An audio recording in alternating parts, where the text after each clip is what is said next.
तो एक और जहां देश में पीएम गति शक्ति नेशनल मास्टर प्लान के क्रियान्वयन को मंजूरी दी गई, उसकी शुरुआत की गई, वहीं पर पीएम गति शक्ति नेशनल मास्टर प्लान की मॉनिटरिंग 3 टियर सिस्टम में की जाएगी, जिसके कैबिनेट सचिव अध्यक्षता करेंगे और इनके अध्यक्षता में एक सचिवों का एम्पावर्ड ग्रुप ऑफ सेक्रेटरीज बनेगा। इस एम्पावर्ड ग्रुप ऑफ सेक्रेटरीज, जैसे मैंने कहा कि कैबिनेट सचिव करेंगे, और इसके सदस्य के रूप में 18 मंत्रालयों के सचिव और head of logistic division member convener के रूप में काम करेंगे।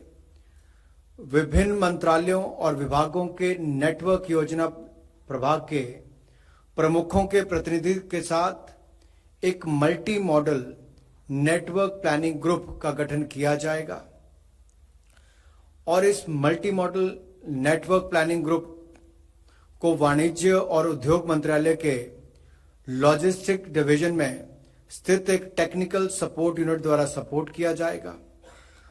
और इस टीएसयू में आपके aviation, maritime, public transport, rail, road and highways, ports, इन सब विभागों के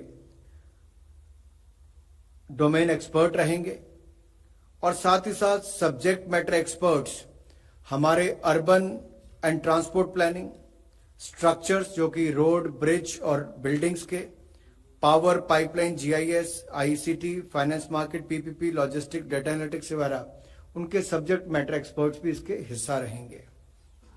ये अपने आप में पीएम गति शक्ति योजना बुनियादी ढांचा योजना में इंटर मिनिस्ट्रियल और इंटर डिपार्टमेंटल कोऑपरेशन में इंफ्रास्ट्रक्चर प्लानिंग में गेम चेंजर साबित होगी। और हमारा मानना भी है कि गति शक्ति विकास परियोजना के प्रति हमारे दृष्टिकोण में एक बड़ा बदलाव का संकेत देता है। गति शक्ति संसाधनों और क्षमताओं का अधिकतम उपयोग, दक्षता बढ़ाने और अपव्यय को कम करना सुनिश्चित करेगा। महंगाई भत्ता और महंगाई राहत को लेकर है। महंगाई भत्ता और महंगाई राहत की दरों का निर्धारण all India consumer price index for industrial workers में वृद्धि के आधार पर तथा एक स्वीकृत फॉर्मूला के अनुसार किया जाता है। इस वर्ष जुलाई में कर्मचारियों के डीए की 3 बकाया राशि, जो बकाया किस्तें हैं, उसकी बहाली को अनुमोदित किया गया था और डीए की दर को 17% से बढ़ाकर 28% किया गया था। आज इस क्रम में जो निर्णय लिया गया है कि केंद्र सरकार के कर्मचारियों को 1 जुलाई 2021 से देय महंगाई भत्ता और जो पेंशनर्स है उनको महंगाई राहत में 3% की वृद्धि करते हुए इसे वर्तमान 28% से बढ़ाकर 31% किया गया है। इससे जहां एक और 47,14,000 सरकारी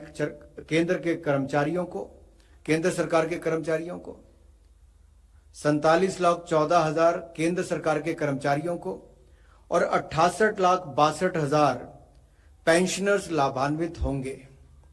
इस पर कुल खर्चा प्रतिवर्ष 9,488.74 करोड़ रुपया आएगा। यह भी निर्णय आज किया गया है। इससे हमारे लाखों कर्मचारियों को और पेंशनर्स को लाभ मिलेगा। कोविड-19 पेंडेमिक ने देश और दुनिया के सामने एक बड़ी चुनौती पिछले लगभग 1.5 वर्ष से रखी और उस चुनौती के समय भी माननीय मोदी जी के नेतृत्व में जहां एक और देश के गरीब और देश की जनता को अलग अलग राहत समय समय पर देने का काम किया और वहीं पर मेक इन इंडिया वैक्सीन बनाने का काम भी हुआ।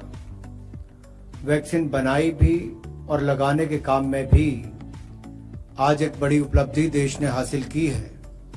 100 करोड़ वैक्सीनेशन भारत ने पूरा किया है, जिसके अवसर पर मैं सभी देशवासियों को, विशेष तौर पर फ्रंटलाइन वर्कर्स को, सभी राज्यों को बधाई देता हूं। Doctors, health workers, paramedical staff, इन सब का एक बहुत बड़ा योगदान रहा।